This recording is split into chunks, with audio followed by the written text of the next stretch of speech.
Es un placer estar de nuevo con ustedes, de verdad poder llegar aquí con bien y compartir hoy la palabra del Señor para edificarnos mutuamente, para seguir, ¿verdad?, creciendo a la imagen de Cristo Jesús, que es nuestro principal llamado.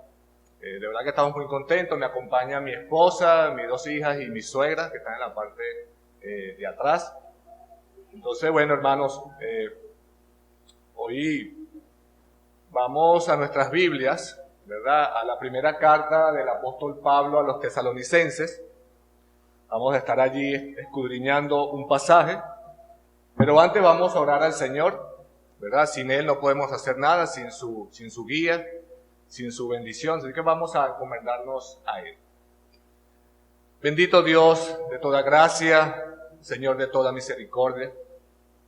Oh Padre, tú eres un Dios que habita en los cielos, eres un Dios alto y sublime, Señor, y aquí estamos gracias a tu voluntad, gracias a tu misericordia y a tu bondad. Tú nos has traído con bien, Señor, a tu casa donde tú estás con tu pueblo.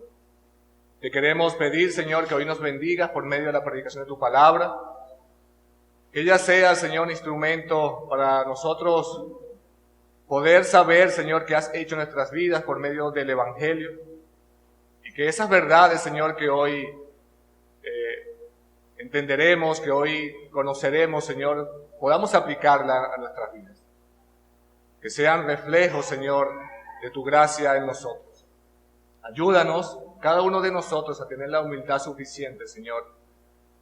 Estamos delante de una tarea muy importante y necesaria para nuestras almas, conocerte a ti. Y te lo pedimos por los méritos de nuestro Salvador Jesús, quien murió en la cruz por nuestros pecados y cargó tu ira a nuestro favor, Señor. En el nombre de tu Hijo amado Jesús te lo pedimos. Amén. Amén, mis hermanos.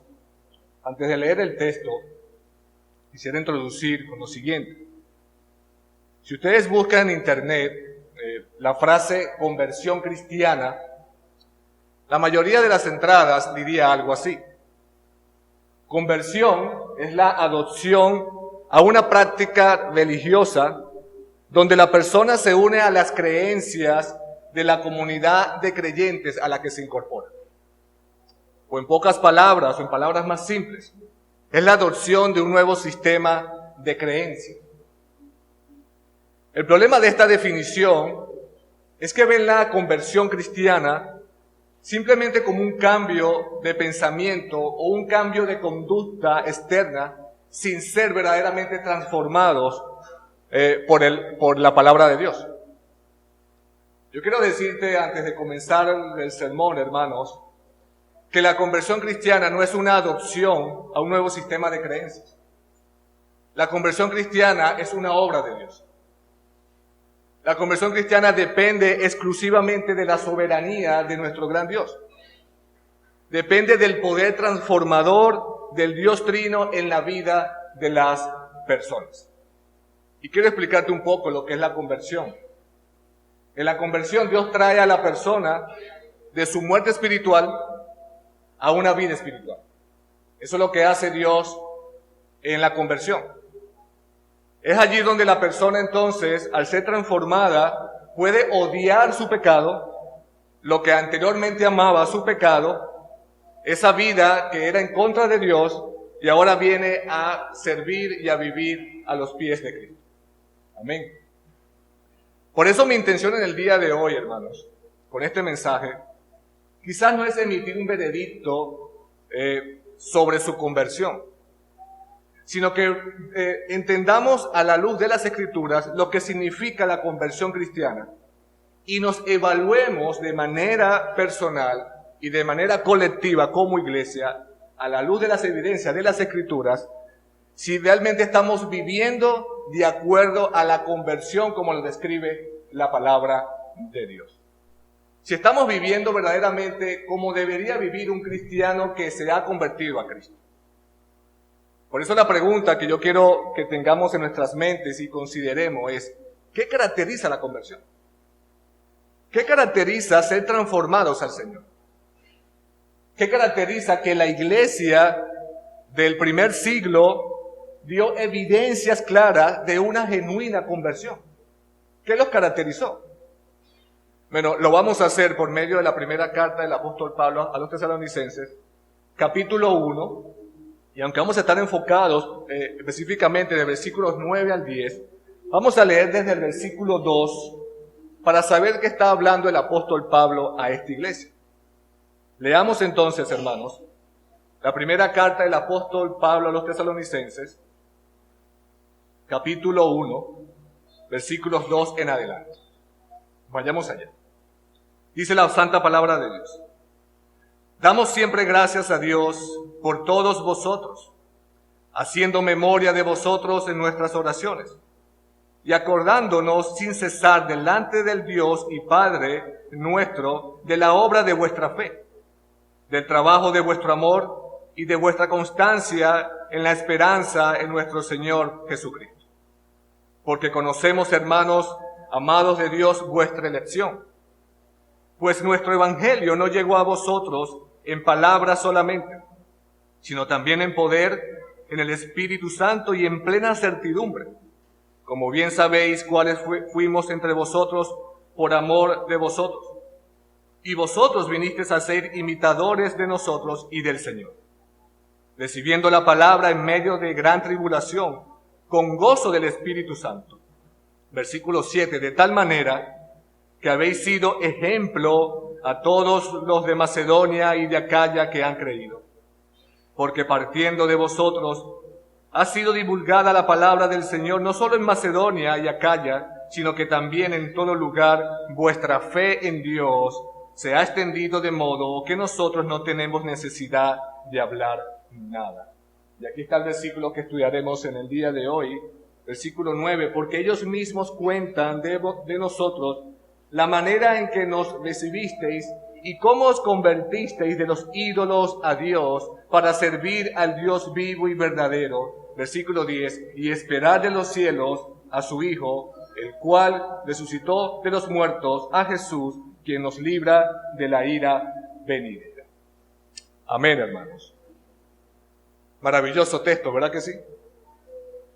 Para entender un poco el contexto de lo que está hablando el apóstol Pablo aquí, nosotros podemos notar claramente que desde el versículo 2, Pablo está hablando de una iglesia que fue ejemplo para muchos.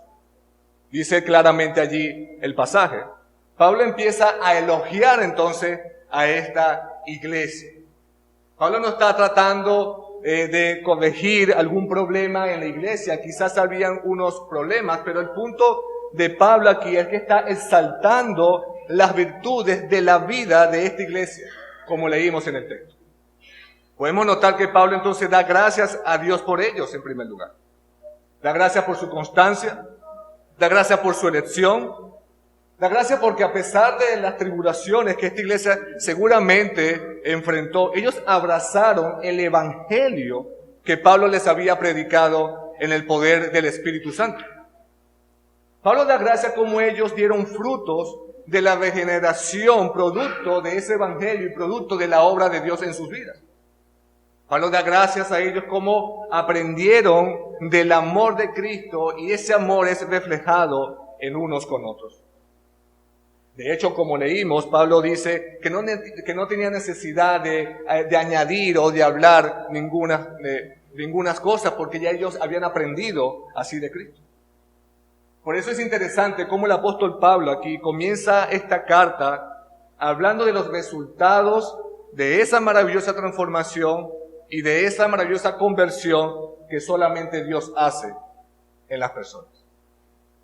Y lo interesante es que lo hace describiendo 3 actos que son inamovibles en una conversión. 3 actos que nosotros debemos determinar si una persona ha sido verdaderamente convertida a Dios. Según este texto, hermanos, del versículos 9 al 10, podemos apreciar muy claramente 3 evidencias de esa transformación. 3 evidencias inamovibles de la conversión cristiana que solo el Evangelio hizo en esta iglesia y hace en cada uno de nosotros, o hizo en cada uno de nosotros. Y yo he titulado este sermón en el día de hoy, hermanos, 3 evidencias de una conversión genuina. Y vamos a considerar 3 encabezados para este sermón. En primer lugar, la conversión se caracteriza por convertirse de los ídolos a Dios. ¿Escucharon eso? La conversión se caracteriza por convertirse de los ídolos a Dios, en primer lugar. En segundo lugar, veremos que la conversión se caracteriza por servir al Dios vivo y verdadero. Y en tercer lugar, la conversión se caracteriza por esperar. Hay una esperanza en el cristiano y es de esperar de los cielos a su Salvador Jesucristo. Amén. Sin más preámbulo entonces, hermanos, teniendo esto en nuestras mentes, estudiemos el primer encabezado. La conversión se caracteriza por convertirse de los ídolos a Dios. Versículo 9. Dice el apóstol Pablo: porque ellos mismos cuentan de nosotros la manera en que nos recibisteis y cómo os convertisteis de los ídolos a Dios. Es claro eso. Si hay algo que nos dice la palabra de Dios, y si hay algo que nos habla la palabra de Dios, es de la idolatría. Es sobre los ídolos. Si hay algo que nos dice la palabra de Dios, es como Dios detesta, aborrece la idolatría. Es uno de los pecados más denunciados en la palabra de Dios, la idolatría. Sin embargo, al mismo tiempo, es uno de los pecados en que el hombre ve menos en su vida. El hombre no se percata de lo idólatra que es.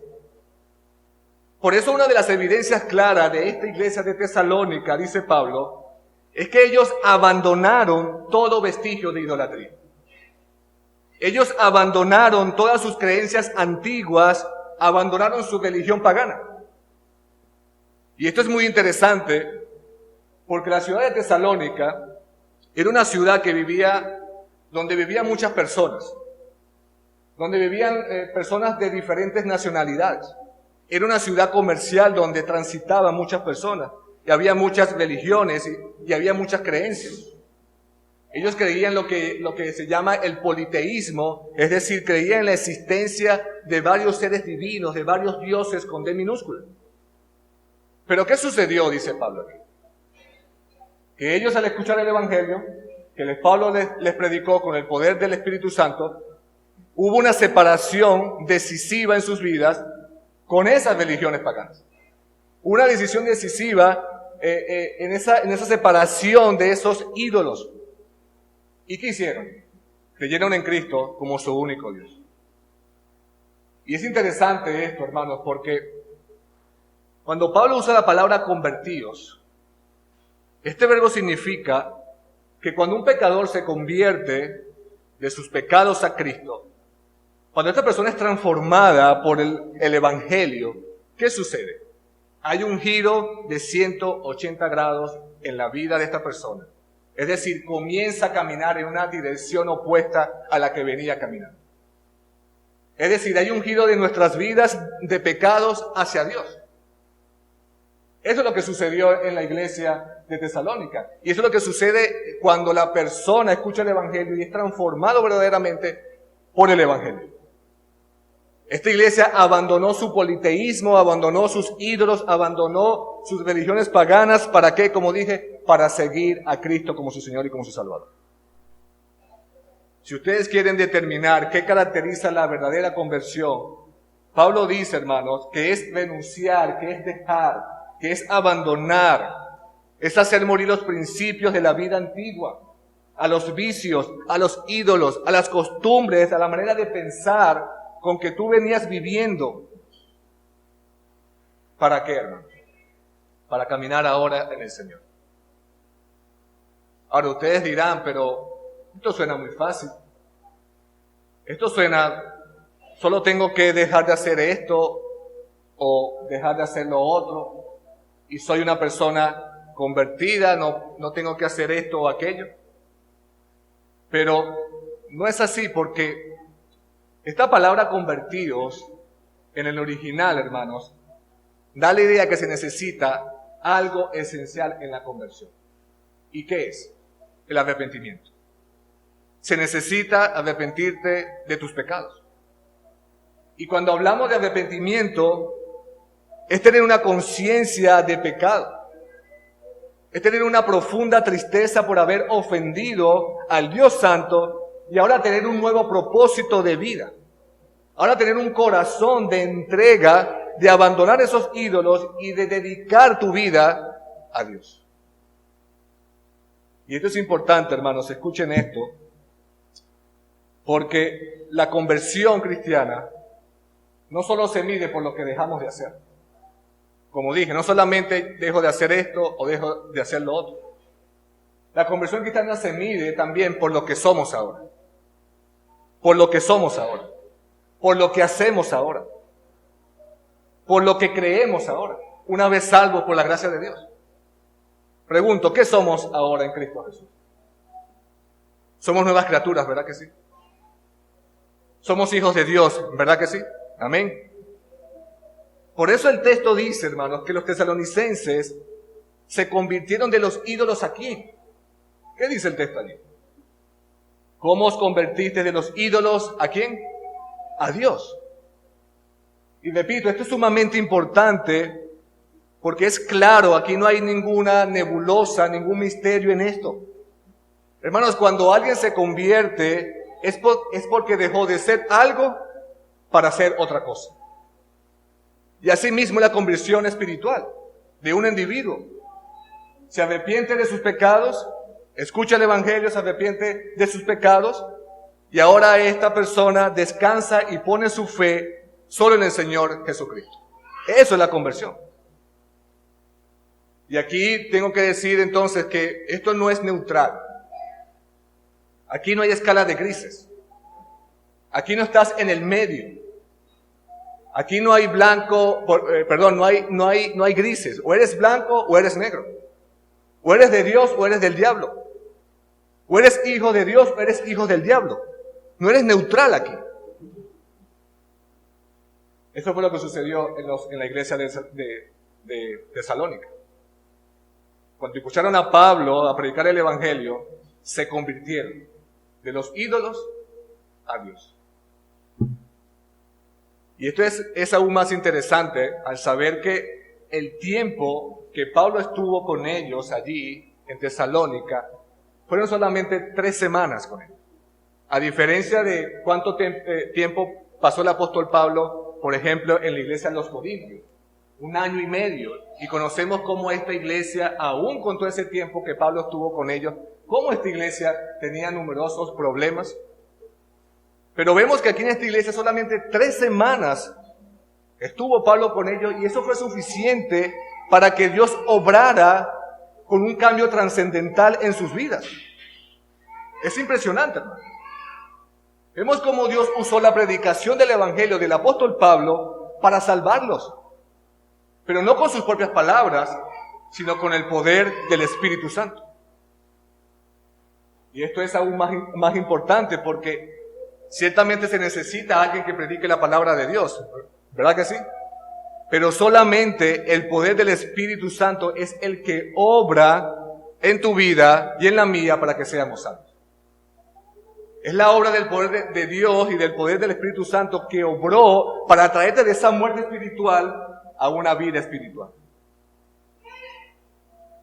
Lo más hermoso de todo esto nos dice Pablo en esta carta, en estos primeros pasajes, que eso se notaba.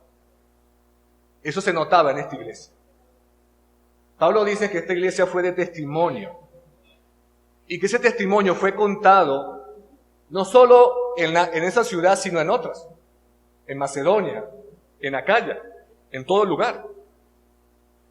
Ellos contaron cómo esta iglesia recibieron el Evangelio y a Pablo con gozo, pero también contaron cómo fueron transformados por el Evangelio. Solo quiero que se imaginen por un momento eso, hermano. Lo grandioso que fue. Estas personas seguramente veían la conversión de esta iglesia, de los tesalonicenses, y seguramente decían, ¿saben qué? Los tesalonicenses, que antes adoraban a muchos dioses, que antes seguían a otras religiones, ahora se han convertido y siguen a un único Dios. Ahora adoran a un único Dios. Impresionante. Hay una historia donde una mujer vivía en una aldea y literalmente su casa era un depósito de ídolos. Esta mujer tenía figuras por todos lados, paredes, puertas, en el piso, en las mesas. De seguro no sé si usted ha entrado a una de esas casas o incluso oficinas donde lo primero que llega ves un cuadro de un ídolo, ves una estatua de este lado, ves otra estatua de este otro lado. Me acuerdo una vez fui a un consultorio médico, y era impresionante, cuando entré había una estatua de un santo, no me acuerdo cuál era, casi de mi tamaño. Quedé totalmente impresionado. ¿Cómo la gente puede tener este tipo de objetos en sus casas? Lo cierto es, hermanos, para seguir con la historia de esta mujer, que esta mujer, al escuchar el Evangelio, se arrepintió de sus pecados. ¿Y qué hizo? Bueno, ella abandonó su vida idólatra y se convirtió a Dios. Y se dice que esta mujer sacó a todos sus ídolos que tenía en su casa y los puso al frente de su casa afuera y hizo una fogata. Le incendió fuego a estos ídolos. Impresionante. Ahora, no solamente hablamos de esos ídolos externos, como esas estatuas, como esos cuadros, que pueden ser quemados, ciertamente, sino también hablamos de esos ídolos internos, de esos ídolos que hay en nuestros corazones, esos ídolos que puede ser el sexo, puede ser un ídolo, o puede ser un ídolo la figura de tu aspecto físico, o puede ser el dinero, un ídolo, puede ser el materialismo, las religiones, la fama, el éxito, la comida. Es decir, ídolos internos que se albergan ¿en dónde, hermanos? En nuestros corazones. El punto es que convertirse de los ídolos a Dios no es solamente abandonar esos ídolos externos, sino abandonar esos ídolos que están en nuestros corazones. Esos ídolos que nosotros vivíamos para ellos, que antes adorábamos. ¿Para qué, hermanos? Abandonar esos ídolos para confiar en Jesús como aquel a quien ahora vemos como el único que merece toda nuestra adoración. Eso es la verdadera conversión. Por eso debemos preguntarnos en esta mañana, cada uno de nosotros, hombres, mujeres y niños aquí, ¿qué quiere Dios de mí? ¿Qué desea Dios de mí? Bueno, es simple. Dios quiere que sea suyo. Dios quiere que sea suyo. Dios quiere que te conviertas al Señor. Dios quiere que seas transformado por la palabra de Dios a Él. Que te conviertas de tus ídolos a Dios. Hermanos, yo quiero decirte que Dios exige una exclusividad total. Él es celoso. Él no quiere compartir su gloria con nadie. Él no quiere compartir su trono con más nadie. Él no quiere compartir tu corazón con más nadie. Él le dijo a su pueblo, no tendráis dioses ajenos delante de mí. ¿Y qué significa esto, hermanos? Que no podemos tener ídolos en nuestros corazones y al mismo tiempo adorar a Dios. Es imposible. Es imposible que una persona diga tener a Dios en su corazón mientras adora otra cosa. No lo puedes hacer. ¿Por qué, hermanos? Porque los ídolos impiden que amemos a Dios con todo nuestro corazón. Eso es lo que hacen los ídolos. Y como dije, hermanos, no solamente de manera externa, porque podemos decir, bueno, yo no adoro otros dioses, yo no le hago fiestas, no le hago sacrificios, no me inclino hacia ellos. Eso está muy bien. Pero como dije, hay ídolos internos en nuestros corazones. Y quiero decirte que todo hombre y toda mujer nace con una inclinación hacia el pecado, hacia los ídolos. Todo hombre y toda mujer nace dándole la espalda a Dios. Todos nosotros nacemos idólatras, hermanos, desde que nacemos. Un ídolo es todo aquello, entonces, que sustituye a Dios, que ocupa el lugar de Dios en la persona. Como dijo muy bien alguien, un ídolo es un Dios falso, es la invención de los seres humanos para adorar la imaginación de su propio corazón. Eso es un ídolo. De hecho, la Biblia dice que los ídolos son obra de manos, obra de hombres, que están hechos de materia inerte, como el oro, como la plata, como la madera, que tienen boca y no hablan, que tienen oídos pero no oyen, que tienen pies pero no se mueven. Esos son los ídolos. En pocas palabras, no sirven para nada. No sirven para nada los ídolos. El punto aquí, hermanos, es que cuando Dios obra en la vida para salvación y permite que la persona oiga la palabra de Dios con oídos abiertos a la verdad, esa persona se convierte y ahora camina hacia Dios, abandona sus ídolos, abandona lo que creía antes, su religión, y camina hacia Dios. La conversión entonces cristiana comienza en el corazón. En el corazón. Por eso pregúntate en esta mañana, ¿tengo otros dioses en mi corazón que ocupan el lugar de Dios? ¿Hay algo más importante que Dios en mi vida? Es una pregunta para todos, hermanos. Para todos. ¿Amo a Dios de forma única? ¿Amo a Dios de forma solemne y especial? Porque si no es así, hermanos, es porque aún así tenemos dioses escondidos en lo más profundo de nuestro corazón. Si no es así, tenemos aún dioses escondidos en nuestra alma. ¿Y saben qué nos hace eso a nosotros, transgresores de Dios? Repito, Dios nos llama a convertirnos de corazón al Señor. Y esto es una exhortación que hace Dios no solamente en el Nuevo Testamento, sino en el Antiguo Testamento.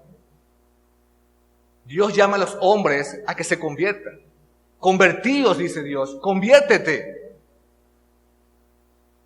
El Señor, por medio del profeta Ezequiel, capítulo 18, habla a su pueblo diciendo, en el versículo 32, diciendo: porque no quiero la muerte del que muere, dice Jehová el Señor. Convertíos pues, dice Dios, y viviréis.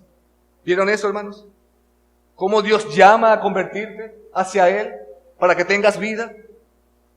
Para que salgas de esa muerte espiritual y tengas una nueva vida en Cristo Jesús. Esa es la experiencia vital para encontrar ese refugio y consuelo y esperanza solo en el Señor. Hermanos, y quiero ser enfático aquí porque de eso depende lo que tú entiendas, lo que verdaderamente es la conversión cristiana. Tú hoy puedes estar engañado. Tú hoy puedes estar impactado e incluso puedes estar confrontado con lo que estás escuchando en el día de hoy. Pero si te has negado a escuchar y has endurecido tu corazón y te has negado a creer en Cristo, es porque sigues sosteniendo tus pecados, tus ídolos, tus puntos de vista, tus costumbres, tus vicios. Y te has negado a venir a Dios. Te has negado a venir a Dios. Dice Jesús que muchos no quisieron venir a Él para tener vida eterna. ¿Por qué? Porque no amaban a Dios y porque no creyeron que Él era el Mesías. Nosotros podemos ver en Marcos 6, hermanos, vemos a Herodes, cómo Herodes era impactado por la predicación de Juan el Bautista. Y dice allí en Marcos 6 que Herodes incluso le temía a Juan y lo cuidaba. Y se quedaba perplejo con lo que Juan predicaba. Pero ¿qué sucedió? Este hombre solamente fue impactado con eso. No fue transformado. No fue transformado. Sabemos cómo Herodes después le quita la cabeza a Juan el Bautista. Hermanos, la verdadera conversión es una obra de Dios, repito. Es una obra de Dios efectuada en el creyente, por lo cual abandona la vida de pecado y queda consagrado entonces a una vida hacia Dios, una vida en santidad. El Espíritu Santo operó poderosamente en esta iglesia de Tesalónica al grado de que el cambio externo en sus vidas indicaba que hubo un cambio interno en su corazón. Hay un antes y un después en la vida del creyente cuando escucha el Evangelio y viene a Cristo. Y una de esas evidencias es que te conviertes de los ídolos a Dios. Hermanos, si Dios convierte a un ladrón, bueno, que esta persona abandone su pecado y trabaje dignamente. Amén. Si Dios convierte a un mujeriego, que esta persona abandone su lujuria y llame a su mujer. Si Dios convierte a una mujer vanidosa, que abandone su jactancia y se vista de piedad. Si Dios convierte a un amante del dinero, que abandone su materialismo y viva para el Señor. Si Dios convierte a un idólatra, que abandone sus ídolos y adore solo a Dios. Que solamente lo adore a Él. Eso es lo que exige Dios de sus hijos. Concluimos en este punto que esta iglesia de Tesalónica se sometieron a un nuevo amo.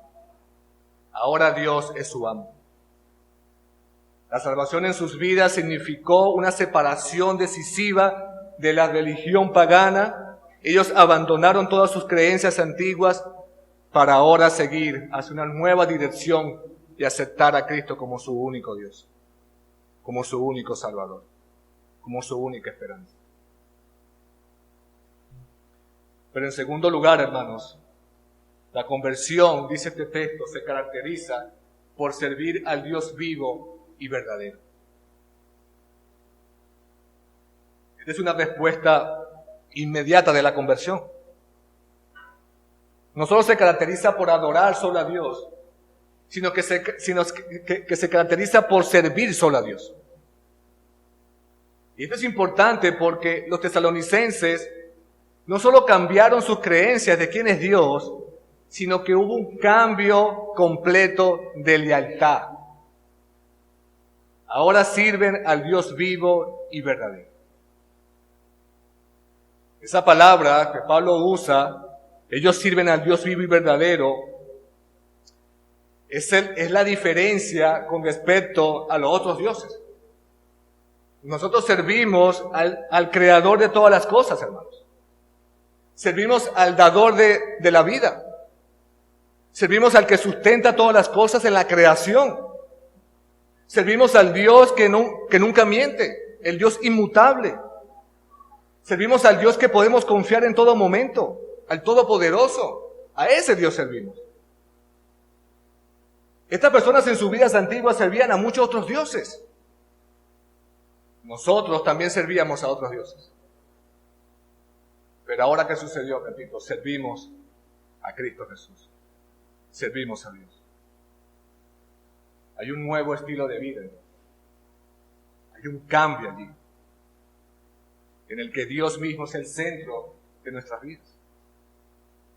Por eso, de nuevo en esta mañana podemos preguntarnos, ahora que conozco a Cristo, ahora que conozco la palabra de Dios, ahora que conozco a Dios, ¿mi vida entera es una vida exclusiva al servicio de Dios?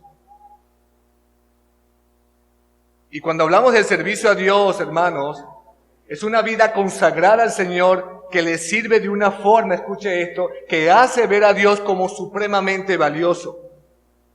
Estoy hablando de un servicio que se somete a Dios de una manera que Dios recibe toda la gloria. Es para Él la gloria. Pablo les dice allí en el versículo 6, cómo ellos vinieron a ser imitadores de Él y del Señor también. Y dice el versículo 7 que fueron de ejemplo, y del versículo 8 de que su fe en Dios se había extendido por todos lados. Vemos entonces cómo sin duda Dios, en ese servicio a Dios, Dios los usó como instrumento en sus manos para expandir su evangelio, para que las personas dieran la gloria al Señor. Hermanos, ciertamente Dios no necesita nada de nosotros, absolutamente nada. Pero Dios se ha placido que nosotros seamos instrumentos en sus manos para que el mundo y las personas den la gloria a Él. Amén, hermanos. Por lo tanto, servimos entonces a nuestro Dios, a nuestro Padre, a nuestro Salvador.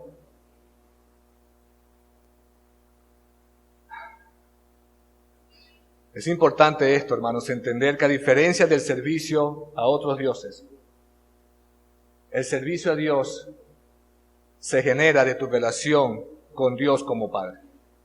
¿Escuchaste eso? El servicio a Dios se genera en tu relación que tienes con Él como Padre. Se dice que el predicador John Wesley regresó de una misión y él confesó diciendo, él dice lo siguiente: yo que fui a Norteamérica para convertir a otros, yo verdaderamente no estaba convertido a Dios. Y escuchen lo que dijo: porque tenía todavía la fe de un siervo, pero no la de un hijo. A pesar de todo lo que hacía John Wesley, predicar el evangelio, nunca había entrado en una relación con Dios como Padre, hermanos. Y vean la diferencia allí. Ciertamente Dios es nuestro amo y le servimos, pero hermanos, si hay algo que identifica el servicio o nuestra relación con Dios, es la de un padre y un hijo. ¿Qué somos ahora en Cristo Jesús? ¿Qué somos ahora? Somos hijos de Dios, ¿verdad que sí? ¿Por qué, hermanos? Porque hemos sido adoptados por la sangre de Cristo. Él nos compró con su sangre para ser ahora la familia de Dios, para ser hijos de Dios, para ser hijos adoptados de Dios. Pregunto, ¿qué hay de ti?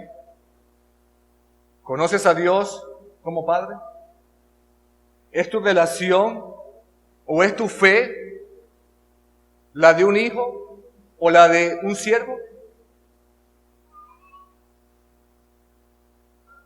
Lo que identifica verdaderamente el servicio a nuestro Dios es nuestra relación que tenemos con Dios como Padre. Él es nuestro Padre y somos sus hijos.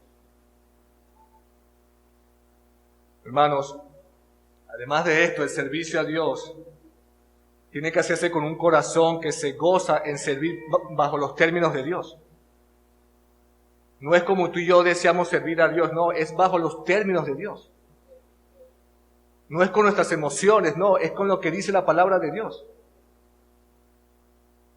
Ojo cómo estamos sirviendo nosotros. Debemos analizar de forma continua para ver si estamos más preocupados por agradar a Dios y andar en sus caminos que a nosotros mismos. ¿Saben por qué, hermanos? Porque podemos estar perdiendo la motivación principal de nuestro servicio a Dios. Ciertamente Dios conoce nuestras intenciones. Dios conoce lo que hay en nuestros corazones. Por eso pregúntate, ¿qué te motiva a servir?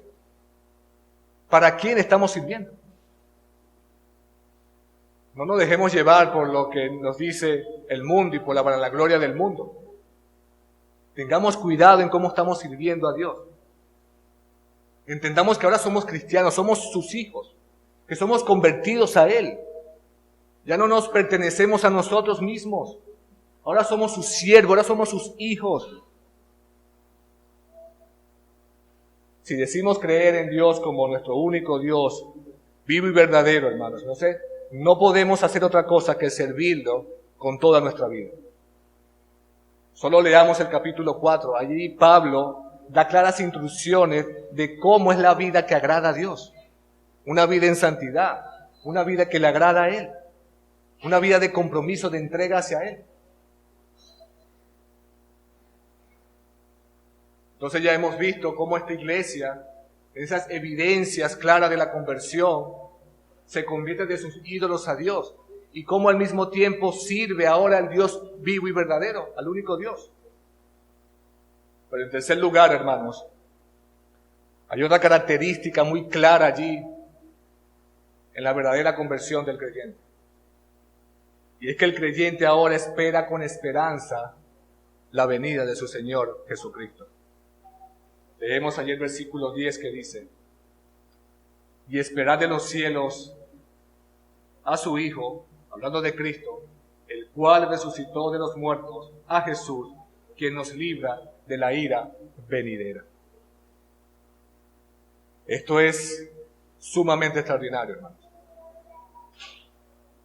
Porque la marca final, dice el apóstol Pablo, que esta iglesia de Tesalónica tenía una verdadera conversión genuina, era que sus miembros, esperaban de los cielos a su Hijo Jesucristo.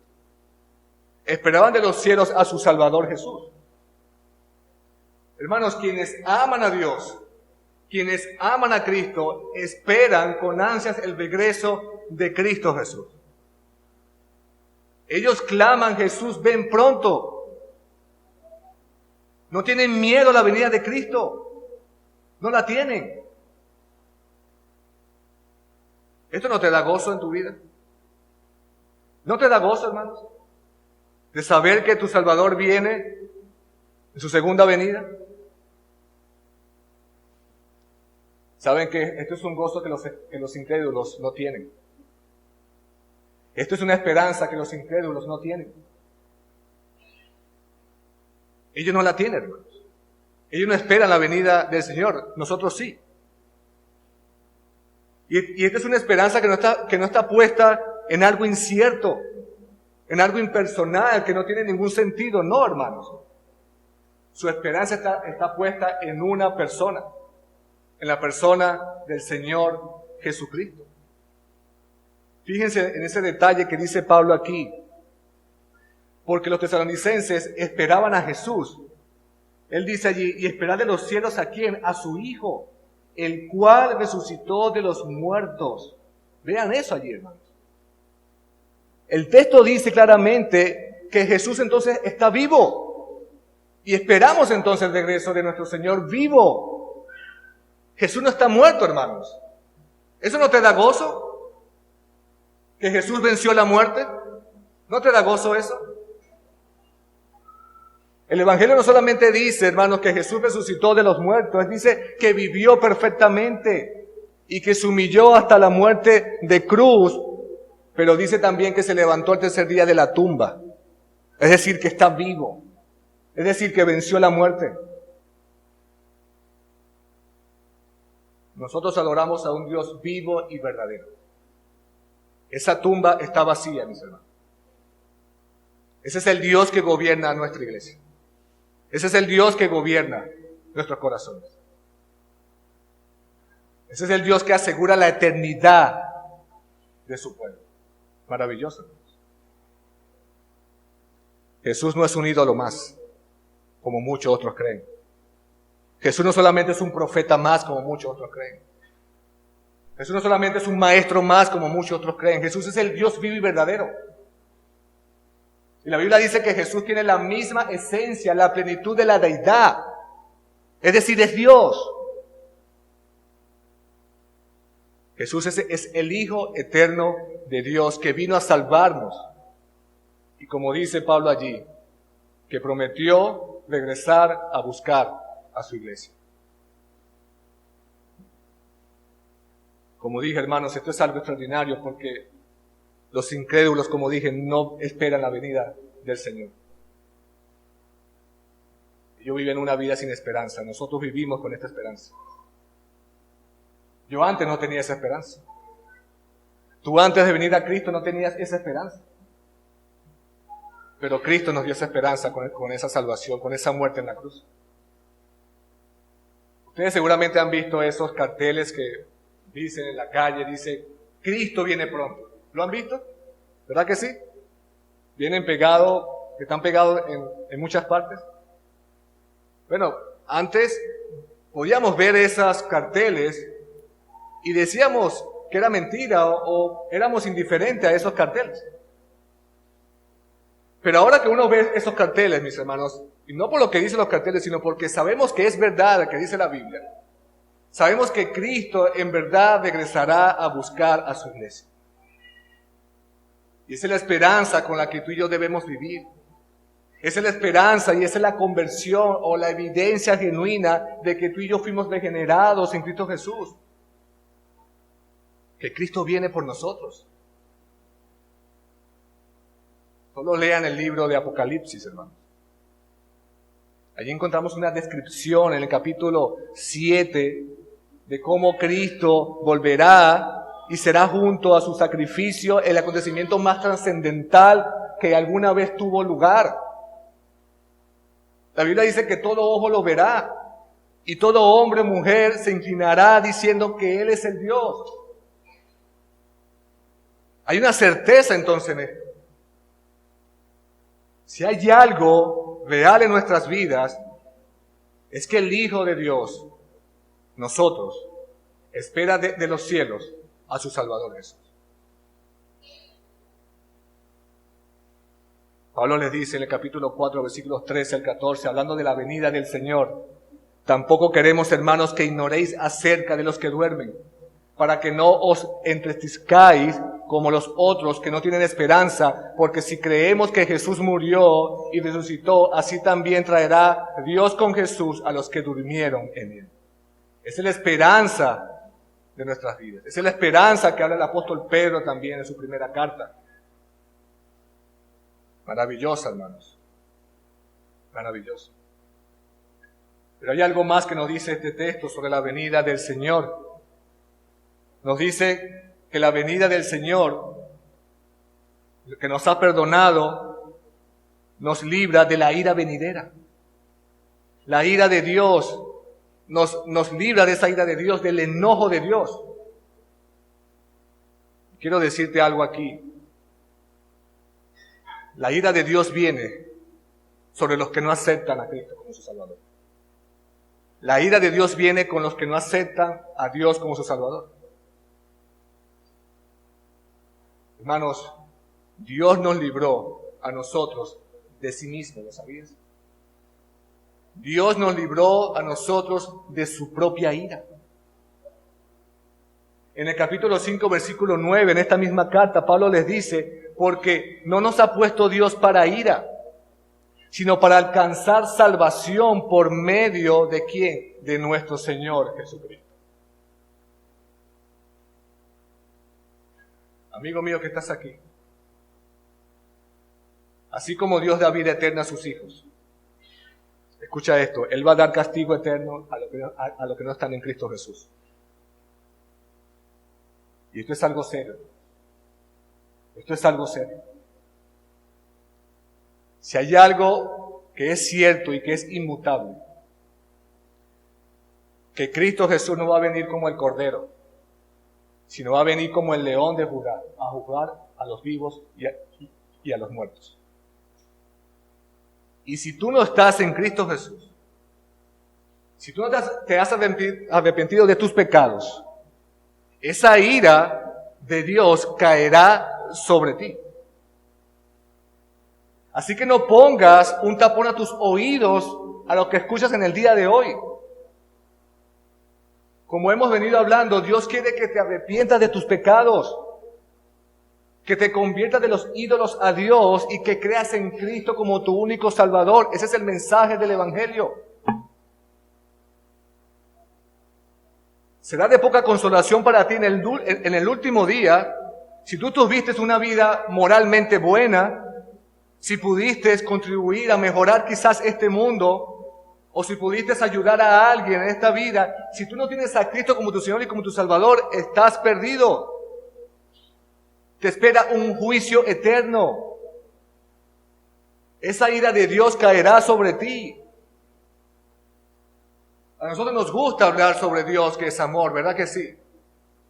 Y ciertamente lo es, hermanos. Solamente miremos la cruz, la máxima expresión de amor. El enviar a su propio Hijo para morir por ti y por mí, que no merecíamos absolutamente nada. Por eso Dios constantemente en su palabra llama al arrepentimiento: arrepiéntete, conviértete a mí. ¿Para qué? Para que vivas. Y la única manera para que nosotros podamos alcanzar esa vida eterna es a través de Cristo Jesús. Amén, hermanos. Ahora en Cristo estamos seguros. Ya no hay más condenación, dice la palabra de Dios. Esta iglesia estaba totalmente segura en Cristo Jesús. Ellos sabían que no estaban bajo condenación. Y por eso se esperaban con gozo y con ansias el regreso de su amado. Es una esperanza viva, hermanos, una esperanza constante. Ellos vivían esperando en cualquier momento venía su Señor. ¿Vivimos de esa manera nosotros? ¿Vivimos con esa ganas de que venga Jesús pronto? ¿O estamos sumergidos en tantas cosas y decimos, no, Señor, no vengas todavía porque tengo que todavía hacer cosas en este mundo? Nuestra esperanza, hermanos, es el regreso de Cristo. ¿Saben por qué, hermanos? Porque Cristo nos va a hacer completamente perfectos. Ya no va a haber más pecados cuando Él venga y estemos con Él en el cielo. Yo no sé tú, pero esa es mi esperanza. Vivimos todavía con pecado en este mundo. Vivimos en nuestras vidas todavía con pecado remanente. Y por eso es la esperanza del cristiano, que Él viene a restaurar todas las cosas completamente. Por eso esta iglesia, podía soportar cualquier sufrimiento y animarse mutuamente sabiendo que su Señor regresaría. Pablo les dice en el capítulo 5, versículo 11, animaos, edificaos unos a otros con esta verdad. Así debemos hacernos nosotros, hermanos. Animarnos, edificarnos con esta verdad en nuestras mentes. Con el sufrimiento que llega a nuestras vidas, no importa. No importa, porque todo eso es pasajero.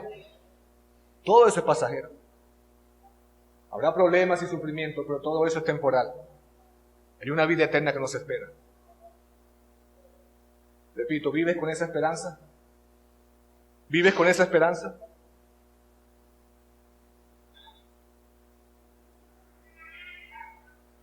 Hermanos, Cristo viene y ese será el día de nuestra coronación. ¿Escuchaste eso?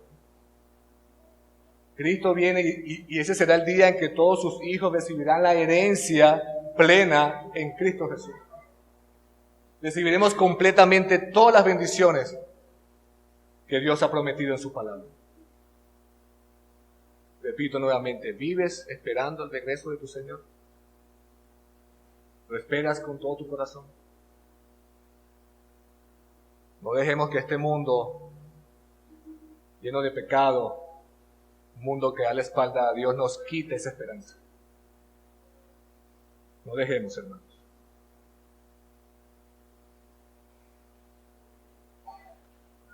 Quiero dejarte algunas observaciones sobre el peligro, entonces,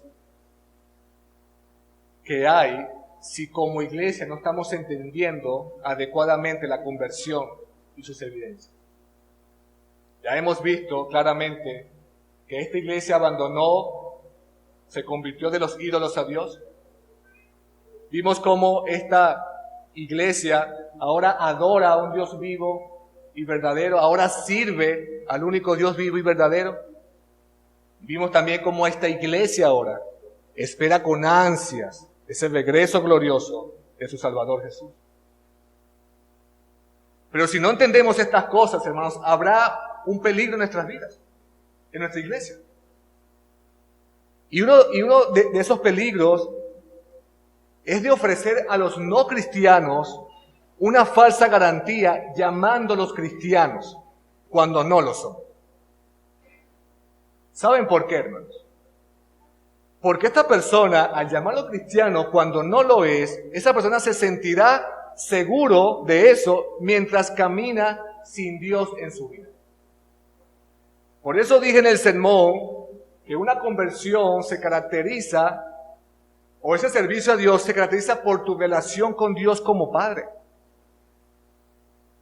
Tengamos cuidado en hacer pensar a las personas que son cristianas cuando no lo son. como iglesia tienen que cerciorarse que esa persona tiene una relación con Dios a través de Cristo Jesús. Ciertamente Dios conoce cada corazón aquí. Ciertamente Dios conoce las intenciones de sus corazones. Pero como iglesia podemos evaluar si esta persona está dando frutos de esa conversión. En segundo lugar, hermanos, si no entendemos la conversión cristiana, habrá el peligro de confundir a los cristianos acerca de lo que significa ser un verdadero cristiano. ¿Saben por qué, hermanos? Porque tal hermano no tendrá temor de Dios. Tal hermano, al no conocer la verdadera conversión, no tendrá temor de su pecado. Y no entenderá que debe dejar sus ídolos para ahora adorar y para ahora servir a solo a Dios.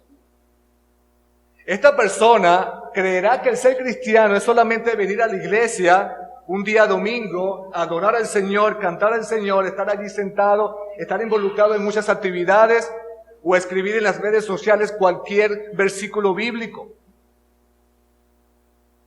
Pero eso, si él no entiende lo que verdaderamente significa un verdadero creyente, si no tiene una relación íntima y personal con Dios, entonces esa persona no es cristiana. No es cristiana. Y como dije, como iglesia deben estar cercioradas de eso. Y aquí quiero hacer un llamado particular, hermanos. Ahora que ustedes están en el proceso de elegir a su pastor, escuchen esto, es importante. Déjense pastorear. Déjense pastorear. Déjense guiar por su pastor. Ciertamente, Dios es nuestro máximo pastor. Es nuestro pastor, es nuestro Señor. Pero Dios se ha placido dejar a líderes para que ellos puedan guiar a su rey. Así que yo ciertamente no los conozco, pero no caigas en la apatía de no querer ser pastoreado. Muchos no se dejan pastorear por su orgullo, por su vanidad, por su propia culpa, por su propia vergüenza, como si esos pecados no fuesen ya pagos en Cristo Jesús. Deben cerciorarse entonces de cómo cristianos están viviendo como Dios manda. En tercer lugar, hermanos, si no entendemos la conversión cristiana, daremos un mal testimonio como iglesia ante todos. En vez de mostrar su carácter santo y gracia transformadora, tal iglesia presentará a Dios como un Dios indiferente al pecado y que no mostrará su ira sobre el pecado y que es incapaz de cambiar vidas. Así es, hermanos. Mostraremos entonces que a Dios no le importa el cómo vivas, que tú puedes vivir como te da la gana, que puedes burlarte de Dios. Pero si entendemos lo que es verdaderamente una conversión cristiana, vamos a cerciorarnos entonces y vamos a mostrar esa gracia transformadora que Dios ha hecho en nuestras vidas. Por último, hermanos, oremos entonces por estas tres cosas. Oremos para que Dios nos llene los corazones y nos permita proclamar el Evangelio a hombres, a mujeres, a niños, para que toda esta comunidad pueda escuchar las buenas noticias de salvación, que puedan ellos entender lo que significa verdaderamente abandonar sus ídolos y convertirse a Dios, que puedan verdaderamente arrepentirse de sus pecados y creer en Cristo como su único Salvador. Oremos para que esta iglesia, o para que como iglesia tengamos la esperanza, hermanos, de esperar a nuestro Salvador Jesús. Oremos para que como iglesia tengamos esa esperanza de llegar a esa meta final de ser como Él. Todos queremos ser como Él si estamos en Cristo. Todos queremos ser como Él si estamos en Dios. Por eso solamente se logra al ser salvos. Solamente se logra al escuchar el Evangelio y tener un corazón dispuesto para entregar tu vida a Dios. Amén, hermanos.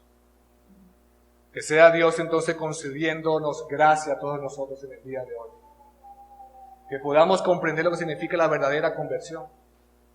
Abandona tus ídolos a Dios. Abandónalos. Abandónalos. Renuncia a tus ídolos. Da un giro de 180 grados. Ora a Dios para que te dé la fe para creer en Cristo Jesús. Ora a Dios para que te dé un corazón nuevo. Ora a Dios para que te dé una nueva salvación, te dé la salvación. Que seas una nueva criatura en Cristo Jesús. Ora para que Dios te permita servir a Dios como Él se merece. Que solamente esté Dios en tu corazón y no otros ídolos. Y ora a Dios para que te dé constantemente en esta vida llena de sufrimiento la esperanza de su regreso, la esperanza de su segunda venida. Amén.